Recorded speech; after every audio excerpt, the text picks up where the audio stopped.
19-23 August 2024 অতি থেকে অতি ভারী এবং অবিরাম বৃষ্টিপাতের ফলে বিধ্বংসী বন্যায় রাজ্যের জনজীবন এক নজিরবিহীন বিপর্যয়ে নেমে এসেছে। জল নেমে যাবার পরে চারিদিকে শুধুমাত্র ধ্বংসের ছবি। ভূমিধসে 30 জনের মৃত্যু হয়েছে, 2 জন এখনো নিখোঁজ, আহত বেশ কয়েকজন। সরকারি তালিকায় অমরপুর দেববাড়ি এডিসি ভিলেজের গুরুতরভাবে আহত উজ্জ্বল কুমার জমাতিয়ার নাম নেই। আমরা সিপিআইএমএল রাজ্য কমিটির এই প্রতিটি মৃত্যুর জন্য শোক জানাচ্ছি। পাশাপাশি নিহত আহত পরিবারগুলির সাথে সংহতি প্রকাশ করছি। কৃষি ফলন, মৎস্য সম্পদ, গবাদি পশু ও ঘরবাড়ির বিপুল ক্ষতি হয়েছে। এখনো পর্যন্ত সরকারি তথ্য বলছে নজিরবিহীনভাবে বন্যায় 18 লক্ষ মানুষ ক্ষতিগ্রস্ত হয়েছেন। ভূমিধস 2032 স্থানে, 1952টি রাস্তা ভেঙেছে, 5000 হেক্টর কৃষিজমি ফসল নষ্ট হয়েছে, 1,05,101 হেক্টর আমন ধানের ফসল নষ্ট হয়েছে। উদ্যান চাষে 5614 হেক্টর আংশিক বা সম্পূর্ণ ক্ষতি হয়েছে। কৃষিতে মোট ক্ষতি 1018 কোটি টাকা, মৎস্য চাষে ক্ষতি 1482 কোটি টাকা, প্রাণী সম্পদে ক্ষতি 23 কোটি টাকা। সবচেয়ে বেশি ক্ষতি হয়েছে কৃষক ও শ্রমিকদের। 2,50,000 কৃষক পরিবারের প্রায় 2 লক্ষ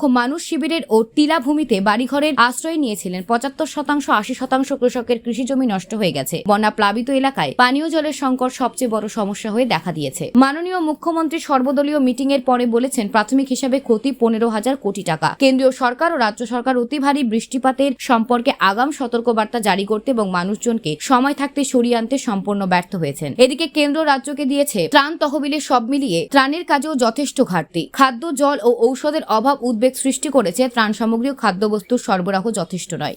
ব্যক্তিগত, সামাজিক ও উদ্যোগে খাদ্য, চিকিৎসা, ঔষধপত্র দেওয়া হচ্ছে।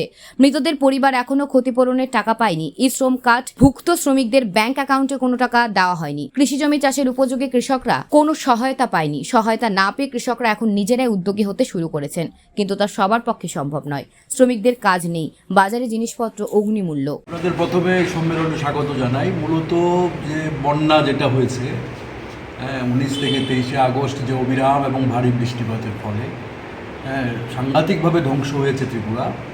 কৃষি, গবাদি পশু, ঘরবাড়ি ব্যাপকভাবে নষ্ট হয়েছে। 33 জনের উপরে মারা গেছে, 2 জন নিখোঁজ, আহত বেশ কয়েকজন। এবং আহত বেশ কয়েকজন তাদের নাম এখনও নথিভুক্ত হয়নি। যেমন অমরপুরের দেববাড়ি উজ্জ্বল কুমার জমাতিয়া, তার একটা হাত পুড়ে গেছে একদম, বিদ্যুতে লেগে। বাচ্চাদের সে রেস্কিউ করছিল এবং তাকে কিন্তু এখনও কোনো ক্ষতিপূরণ সে পায়নি। তো আমরা যেটা আজকে বলতে চাইছি যে যদি রাজ্যে যে বিপর্যয় নেমে এসেছে বন্যার ফলে, এই বিপর্যয়কে শুধু এটা প্রভাবিত এলাকা বললে হবে না, দুর্যোগ প্রভাবিত এলাকা, জাতীয় বিপর্যয় ঘোষণা করতে হবে ত্রিপুরাকে। কারণ ত্রিপুরায় মুখ্যমন্ত্রী নিজে বলেছেন সাংবাদিকদের পরে, সর্বদলীয় মিটিংয়ের পরে, যে 15,000 কোটি টাকা ক্ষতি হয়েছে। ঠিক আছে, কিন্তু দেখলাম আমরা মুখ্যমন্ত্রীর ত্রাণ তহবিলে 100 কোটি টাকাও নেই। এখন যেগুলো তারা বলছেন মুখে যে যারা মারা গেছে তাদেরকে 4 লক্ষ টাকা করে দেওয়া হবে, কিন্তু কারোর অ্যাকাউন্টে 1 টাকাও ঢোকেনি। শুধু 10,000 টাকা যেটা তাদের সৎকারের জন্য দেওয়া হয়েছিল, তারপর আর 1টি টাকাও তারা পায়নি। যারা ই শ্রম কার্ড বা অসংগঠিত ক্ষেত্রের শ্রমিক, তাদের 4,000 টাকা দেওয়া হবে, এটা এখনও ঢোকেনি। যারা কৃষক, যাদের জমি নষ্ট হয়ে গেছে সম্পূর্ণভাবে, কৃষকদের এই জমি সে নতুনভাবে জল নেমে গেছে, এখন চিত্রটা পরিষ্কার। তো কাজে এখন তাকে যে জমি আবাদ করার জন্য যে পয়সাটা দরকার, সেই টাকা এখনও ঢুকানো হয়নি। তো আমরা আজকে 7টি দাবির কথা বলছি, যেটা আমরা সরকারের গোচরে নিতে চাইছি। এবং যে বিধানসভার অধিবেশনে চলছে, সেখানেও বন্যার প্রশ্নে এই প্রশ্নগুলি আসা উচিত বলে আমরা মনে করি। যে রাজস্ব দপ্তরের উচ্চ পর্যায়ে তদন্ত কমিটি গঠন করতে হবে। কারণ যেভাবে তারা পঞ্চায়েতে অ্যাপ্লিকেশন তারা নিচ্ছে, এতে প্রকৃত ক্ষতিগ্রস্তদের তালিকা কোনোভাবেই প্রণয়ন হতে পারে না এবং প্রকৃত ক্ষতিগ্রস্তরা চিহ্নিত হতে পারে না।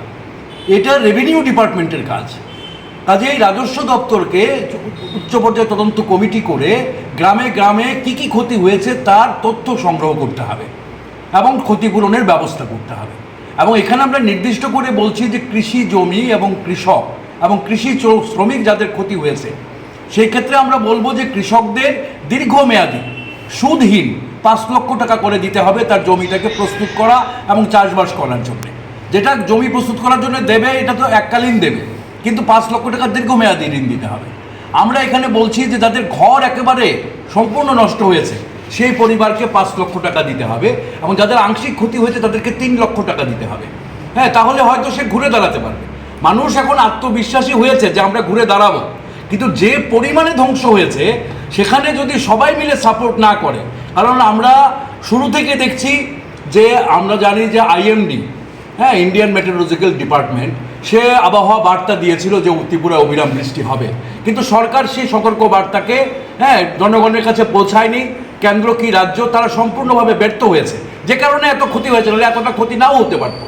দ্বিতীয়ত আমরা বলছি যে কেন্দ্র মাত্র 40 কোটি টাকা দিয়েছে, ক্ষতি হয়েছে 15,000 কোটি টাকা।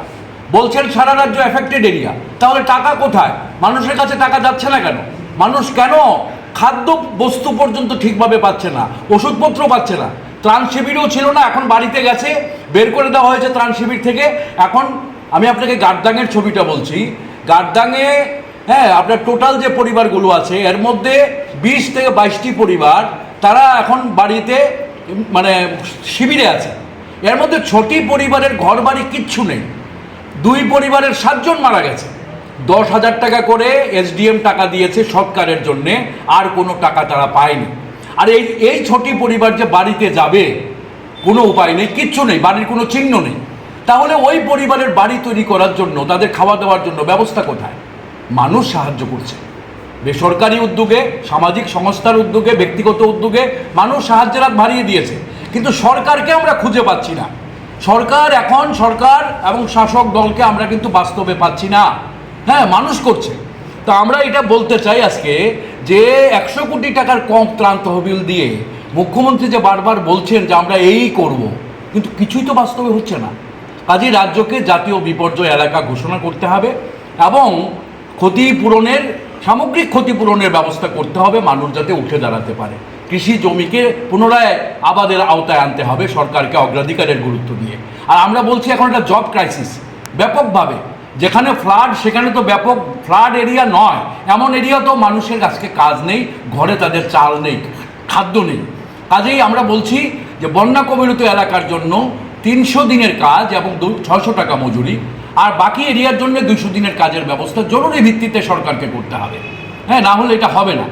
আর আমরা বলছি যে আপনার এখনই যে যারা মাইক্রো ফিন্যান্স কোম্পানিগুলো আছে, হ্যাঁ, এবং বিভিন্ন ঋণ আছে গরিব পরিবারগুলো, এই ঋণগুলো যাতে এখন চাওয়া না হয়, সরকারকে ব্যবস্থা নিতে হবে যাতে ঋণ এবং কিস্তি যেটা দিতে হয় তাদের, হ্যাঁ, যদি এটা চাপ দেয় তাহলে মানুষের আত্মহত্যা ছাড়ার পথ থাকবে না।